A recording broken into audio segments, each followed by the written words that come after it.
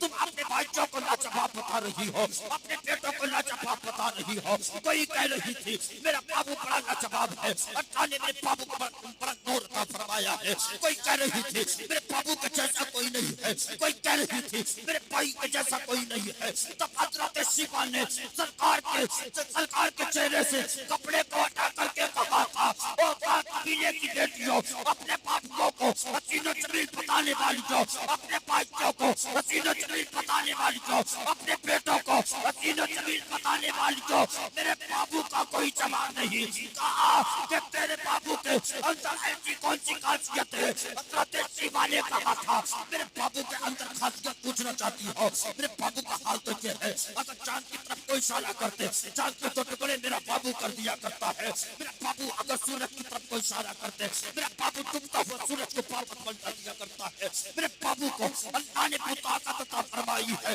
میرے بابو کو اللہ نے وہ طاقت عطا فرمائی ہے، اللہ نے میرے بابو کو طاقت عطا فرمائی ہے۔ میرے بابو اگر کسی بیمار پر ہاتھ رکھتے اللہ اس میرے بابو کے ہاتھ کی برکت سے اس بیمار کو شفا عطا فرما دیا کرتا ہے۔ میرے بابو کا حال پوچھنا چاہتی ہو؟ میرے بابو کا حال تو یہ ہے، اگر میرا بابو کسی جانور پر ہاتھ رکھتے جس جانور کے دودھ سے تن کو شک ہو چکے ہو، اللہ میرے بابو کے دودھ کی میرے بابو کے ہاتھ کی برکت سے انہیں دودھ عطا فرما دیا کرتا ہے۔ میرے بابو کا حال تو یہ ہے، جب میرا بابو دنیا میں تشریف لایا تھا ہاتھ میں چاروں طرف اجالا ہی اجالا ہو گیا تھا۔ جب میرا بابو مکے کی سرزمین پر آمینہ کے گھر عبداللہ کا لال عبد المطلب کا پوتا پل کر کے آیا تھا، میرے بابو کا حال یہ ہے، جب دنیا میں تشریف آیا تھا چاروں طرف چراغ ہو رہا تھا، میرے بابو کا حال یہ ہے، وہاں جو ہرجالیاں کچھ ہو چکی تھی اللہ نے میرے بابو کی ولادت کی برکت سے ان ہرجالیاں ان کشتی کو ہرجالیاں بنا دیا تھا۔ اللہ نے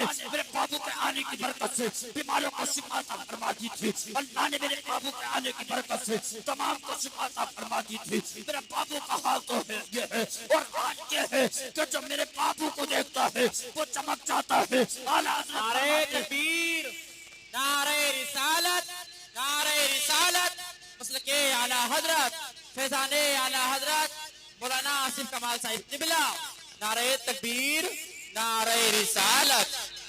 سرکار صلی اللہ علیہ وسلم جب دنیا میں تشریف لے کر کے آئے،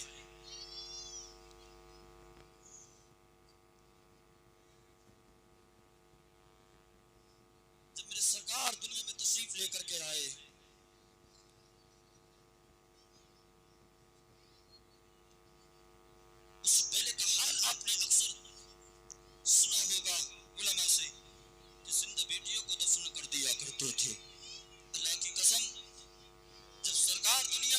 لے کر کے آئے. ہاں تو بچیوں کو جینے کا اللہ نے سلیقہ عطا فرما دیا تھا. دنیا میں میرے سرکار دنیا میں تشریف لے کر کے آئے, بچیوں کو میرے سرکار نے زندگی عطا فرما دی تھی. حال یہ تھا کوئی بیوہ اگر چوراہے سے گزر جاتی تھی تو ہمارا حال یہ تھا, ہم اس بیوہ کے کپڑوں کے اندر جھانکنے کی کوشش کیا کرتے تھے. اللہ کی قسم بیواؤں کو ہم کنجوس سمجھا کرتے تھے. ہم بیواؤں کو چوراہوں پر کھڑے ہو کر کے ان کی بے عزتیاں کیا کرتے تھے. ہم بیواؤں کے ساتھ یہ سلوک کیا کرتے تھے کہ جس کے سر سے شوہر کا سایہ اٹھ جاتا تھا ہم اسے کنجوس سمجھا کرتے تھے. ہاں ہم اسے اپنے گھر کی چوکھٹ پر بلانے کو تیار نہیں ہوتے تھے.